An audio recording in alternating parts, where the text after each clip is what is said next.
ನಮಸ್ತೆ ಎಲ್ಲರಿಗೂ ಆಶಾಸ್ ಕಿಚನ್ಗೆ ಸ್ವಾಗತ. ನಾನು ಒಣಮೀನಿನ ಚಟ್ನಿ ಮಾಡೋದು ಹೇಗೆ ಅಂತ ಮಾಡಿ ತೋರಿಸ್ತಿದ್ದೀನಿ. ಒಂದಿಷ್ಟು ಮೀನನ್ನು ತಗೊಂಡಿದ್ದೇನೆ, ಹಾಗೆ 5-6 ಮೆಣಸನ್ನು ತಗೊಂಡಿದ್ದೇನೆ, ಬ್ಯಾಡಗಿ ಮೆಣಸು, ರುಚಿಗೆ ತಕ್ಕಷ್ಟು ಉಪ್ಪು, 4-5 ಬೆಳ್ಳುಳ್ಳಿ, ಸ್ವಲ್ಪ ಹುಳಿ, ತೆಂಗಿನಕಾಯಿ ತುರಿ 1 ಕಪ್ ತಗೊಂಡಿದ್ದೇನೆ. ಮೊದಲಿಗೆ ಡ್ರೈ ಫಿಶ್ನ ತಲೆಯ ಭಾಗ ಮತ್ತು ಹೊಟ್ಟೆಯ ಭಾಗವನ್ನು ತೆಗೆದುಕೊಳ್ಬೇಕು. ಎಲ್ಲ ಮೀನನ್ನು ನಾನೀಗ ಕ್ಲೀನ್ ಮಾಡ್ಕೊಳ್ತಾ ಇದ್ದೀನಿ.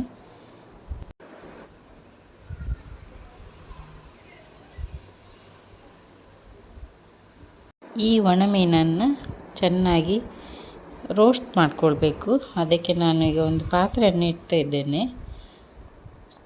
ಆ ಪಾತ್ರೆಗೆ ಬಿಸಿ ಆದ ನಂತರ ಈ ಡ್ರೈ ಫಿಶನ್ನು ಹಾಕಿ ಸರಿಯಾಗಿ ರೋಸ್ಟ್ ಆಗುವ ತನಕ ಅದನ್ನು ಹುರಿಬೇಕು.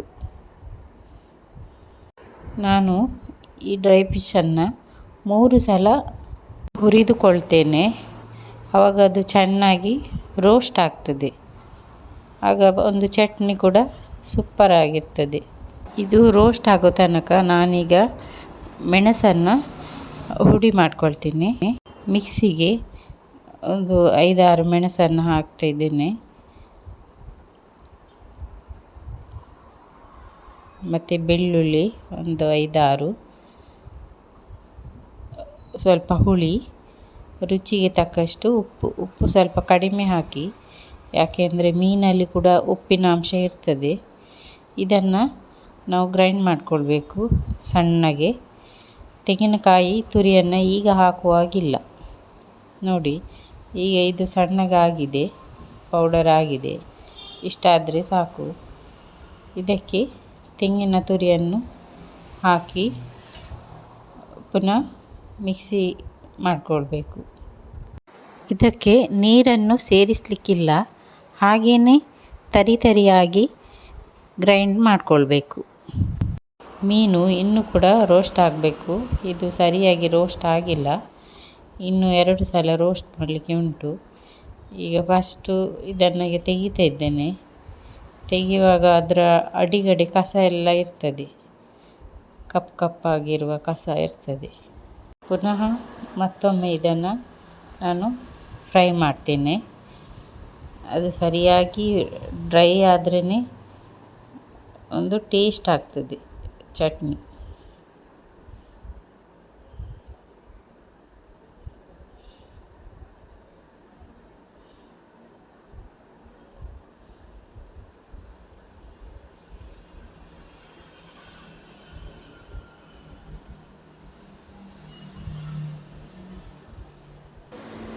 ಇದು ಕೂಡ ಇನ್ನೂ ಕೂಡ ಫ್ರೈ ಆಗಲಿಕ್ಕೆ ಉಂಟು.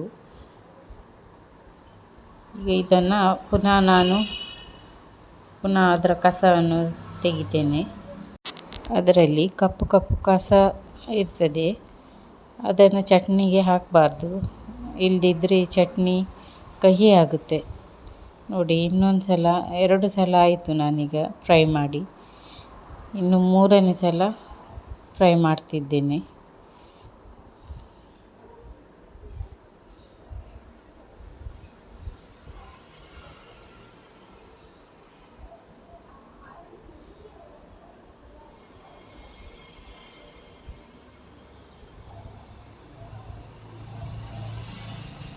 ಒಣಮೀನು ಈಗ ಚೆನ್ನಾಗಿ ರೋಸ್ಟ್ ಆಗಿದೆ. ಗ್ಯಾಸನ್ನು ಆಫ್ ಮಾಡ್ತಾ ಇದ್ದೀನಿ. ಇದರಲ್ಲಿ ಕೂಡ ಸ್ವಲ್ಪ ಕಪ್ಪು ಕಸ ಇರ್ತದೆ, ಅದು ಹಾಕಬಾರ್ದು. ನಂತರ ಇದನ್ನು ನಾನು 5 ನಿಮಿಷ ನೀರಿನಲ್ಲಿ ನೆನೆಸಿಡ್ತೇನೆ. ಯಾಕೆಂದರೆ ಅದರಲ್ಲಿ ಧೂಳು ಮಣ್ಣು ಎಲ್ಲ ಇರ್ತದೆ, ಸೇರಿಕೊಂಡಿರ್ತದೆ, ಅದೆಲ್ಲ ಹೋಗ್ತದೆ. ನೆನೆಸಿಟ್ಟ ನಂತರ ಮೀನು ಸ್ವಲ್ಪ ಸಾಫ್ಟ್ ಆಗ್ತದೆ. ಚಟ್ನಿ ತಿನ್ನುವಾಗ ಗಟ್ಟಿ ಅನಿಸೋದಿಲ್ಲ. ಡ್ರೈ ಫಿಶ್ಶು ಸಾಫ್ಟ್ ಆಗಿದ್ರೇ ಒಳ್ಳೆಯದಾಗಿರ್ತದೆ. 5 ನಿಮಿಷ ಆಗದಿದ್ದರೆ ಅಟ್ಲೀಸ್ಟ್ 2-3 ನಿಮಿಷ ಆದರೂ ಮೀನನ್ನು ನೆನೆಸಿಡಬೇಕು. ನೋಡಿ, ಈಗ 5 ನಿಮಿಷ ಆಗಿದೆ. ನೋಡಿ ಈಗ ಸಾಫ್ಟ್ ಆಗಿದೆ ಮೀನು. ಇಷ್ಟು ಆದರೆ ಸಾಕು.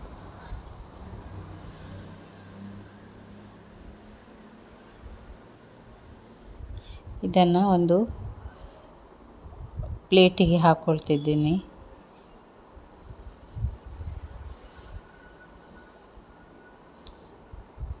ಇದನ್ನು ಚಟ್ನಿಗೆ ಹಾಕಿ ಕೂಡ ಮಿಕ್ಸ್ ಮಾಡ್ಬೋದು, ಅಥವಾ ಅದನ್ನು ಮಿಕ್ಸಿಗೆ ಹಾಕಿ ಒಂದು ಸುತ್ತು ತಿರುಗಿಸಬೇಕು.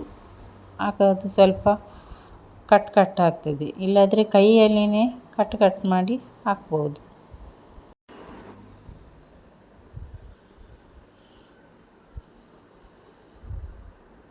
ನೋಡಿ ಇದೀಗ ಸಾಧಾರಣ ಚಟ್ನಿ ಆಗಿದೆ. ಇನ್ನೂ ಕೂಡ ಮೀನು ಸ್ವಲ್ಪ ಕಟ್ ಆಗಬೇಕು. ಮತ್ತೆ ಪುನಃ ಇನ್ನು ಒಂದು ರೌಂಡು ಮಿಕ್ಸಿಯನ್ನು ರನ್ ಮಾಡಬೇಕು, ಆಗ ಸರಿ ಆಗ್ತದೆ. ರುಚಿಕರವಾದ ಚಟ್ನಿ ರೆಡಿಯಾಗಿದೆ. ಬಿಸಿ ಬಿಸಿ ಗಂಜಿಯ ಜೊತೆಗೆ ಈ ಒಂದು ಚಟ್ನಿಯನ್ನು ಹಾಕಿ ಊಟ ಮಾಡ್ತಿದ್ರೆ ವಾವ್! ಈ ರೆಸಿಪಿ ಇಷ್ಟವಾದರೆ ಒಂದು ಲೈಕ್ ಕೊಡಿ, ಸಬ್ಸ್ಕ್ರೈಬ್ ಮಾಡಿ.